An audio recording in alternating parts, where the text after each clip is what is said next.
Hey guys, Llama Grant here, and welcome back to another one of my LEGO Transformer videos. Today, I decided I wanted to retry a Transformer from my past with new knowledge. Um, so I believe this is version 5 of a LEGO Starscream, LEGO G1 Starscream. So here he is, looking pretty neat. The nose cone here is a bit of an issue, as you can see there. The thing that happened with this nose cone is I got the entirety of the transformation done, and I just could not figure out any way for the head to work other than be right here. So the nose cone is also the head, and that kind of makes the vehicle mode look bad, but other than that, there's really nothing going on that I think makes it look bad in vehicle mode. If you want to fix that, you could just wiggle this, pop this off, and go ahead and get one of these slope pieces. I don't have one in blue, so I have to use gray. But you could pop that on there, and that makes it look a lot better. This is how it was while I was designing it, and I didn't have the head yet, but this is what it looked like. So it looked a lot better. Originally the slope was the head, but that made it look really weird, so I built a head. But there's no parts forming on this guy, so I'm pretty proud of that. As long as you want to have the head as the cone, there's no parts forming. Otherwise, you're gonna have to take this cone off and replace it with this one. Other than that, there's no parts forming, so pretty happy with that.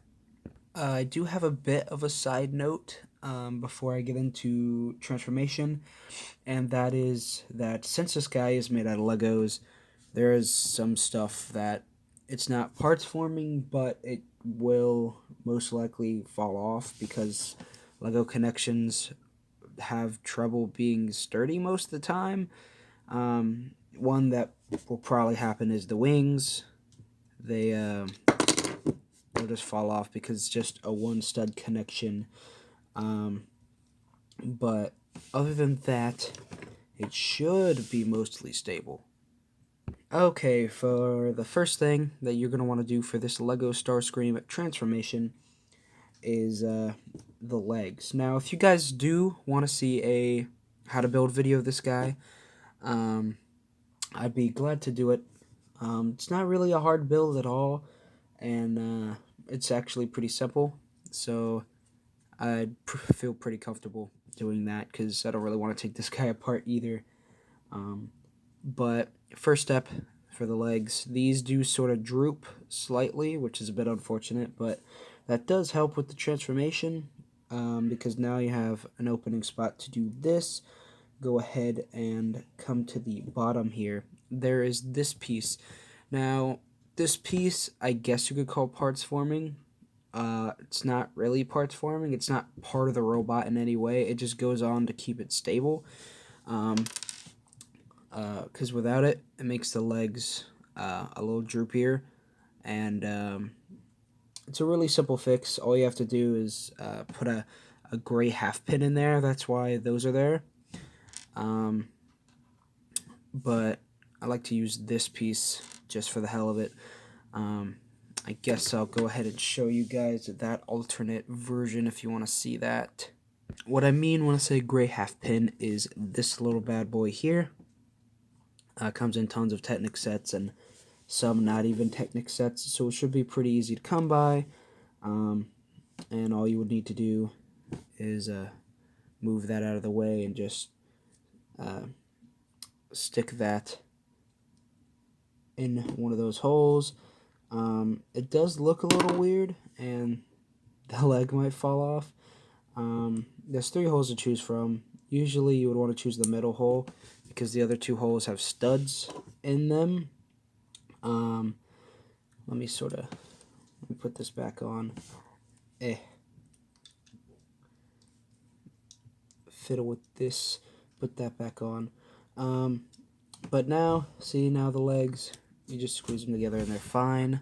But yeah, that's just another way to do that. I might start doing that, but the only reason I didn't do that is because when you do split the legs, it didn't do it this time, but half the time this pin will come out in that leg, so the pin will still be sticking out, and it'll look really weird.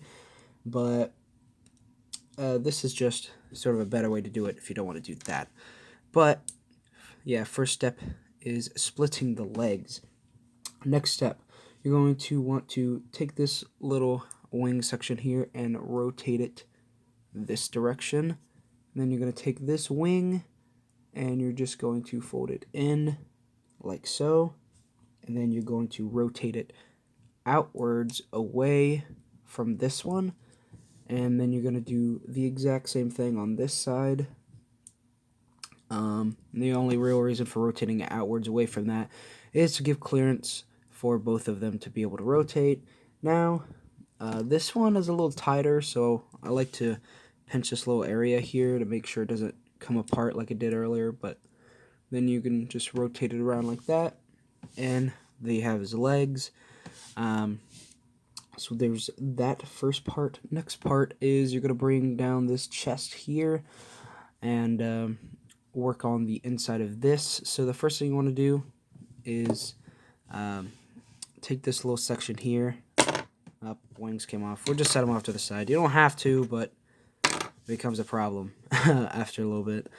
But take this section right here where the gray and blue pieces meet, and that is just going to rotate on stud friction.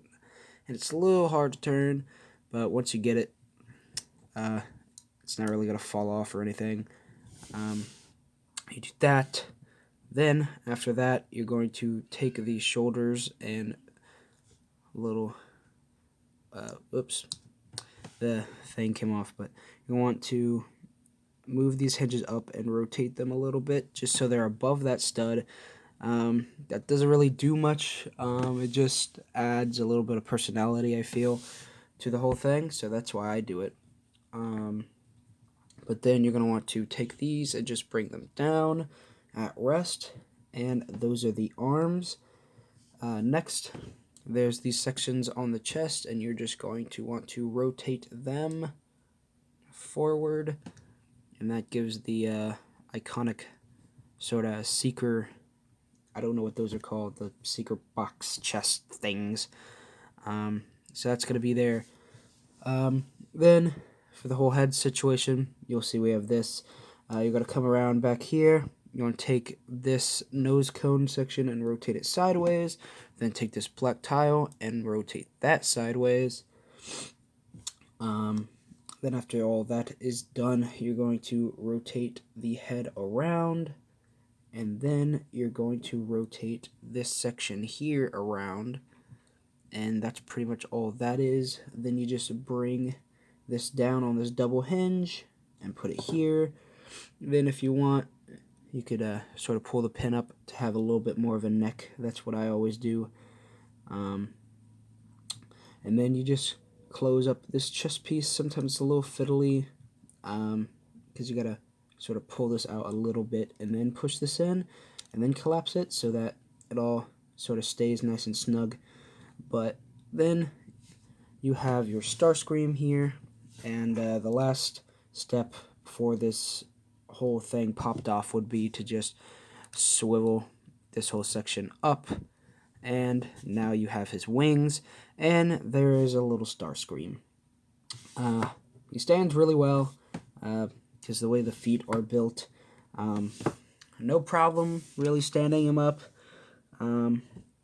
I guess I should mention what I was talking about earlier with the head.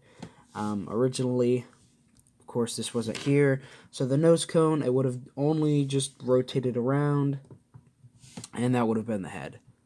But as you can see, that looks a little awkward, so I decided to go with a bigger brick-built head as an option, because I think that makes the character look way more like Starscream. So here he is. He's not really meant to be too articulate, but due to transformation, you know, he has articulation. He's got the forward and back movement in the legs. He's got the rotation in the legs. He's got the bend at the elbow. He's got the up and down movement in the shoulder. He's got a little bit of a swivel left and right so you can look around. And that's it. Not much articulation, but I don't really think it needs it, being what this guy is. I'm really proud of him. The main reason I feel like this guy was this successful was because I didn't completely make the transformation on my own. I did what a lot of other Lego Transformer builders tend to do, which is find an actual Transformers figure that you like the transformation of and is similar enough to your character to where you could base that off of that. Now, the transformation isn't completely the same. The rotation of the head and everything is different, and the nose cone situation and the wings are different. These wings aren't here, and these no rays aren't here in that transformation. Neither is the whole shoulder tilting system, but I figure I should bring in the guy that the transformation is based off so you know where it came from. That is this bad boy right here, this Thundercracker. He's missing a wing, but other than that, he's alright. He's also missing his null rays. I got this guy secondhand from one of my friends, and I'm still really happy with him. I love this figure so much. It's the closest thing I have to a G1 Seeker, so it makes me really happy. But originally, you know, he would have the null rays and the wing. But other than that, he's pretty much fine. Just to show you what I mean by transformation, here's the legs go together. The wings are different. The bottom wings are different on this. But this whole section is the same. You bring the chest down, bring the head up on this double hinge. This cone covers up the head. I couldn't do that with the scale I was working on this guy, but this rotates around and plugs here. These little hands tuck in and then go into the torso.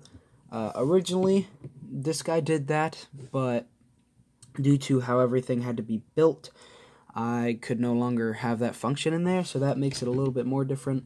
But then this collapses, this also collapses, and then you flip the wing back. Of course, the wings are different, and that's what you get with that. So that's where I got the transformation from. But overall, I think this guy turned out pretty well. Of course, if you've seen some of my other Transformer videos, like my Shockwave that I did a while ago, you'd know that I start out with random colors. So this guy was pretty much a rainbow at one point. Random colors of pieces, and I just, later on, when I decide what character it is, I'll find the correct color pieces and put it here, and that gave us a little Starscream. Now, you know, I'm aware Starscream doesn't have these little things sticking out of the front. It should be like towards the side more, and they're not supposed to be red, but these are the only wing pieces I had that and they were red, so I just decided to use them. They don't look too bad, but I am pretty happy with how this guy turned out. Again, if you want to see how to build on this guy, I'd be very happy to do it. It's not a hard build. It's really simple. And, yeah, I'm just pretty happy. Anyway, guys, that's the end of this video. If you liked it, make sure to hit that like button down below to show me that you did. And as always, if you haven't already, go ahead and hit that subscribe button and the notification bell so you don't miss out on any new content coming to the channel. And I'll see you guys later.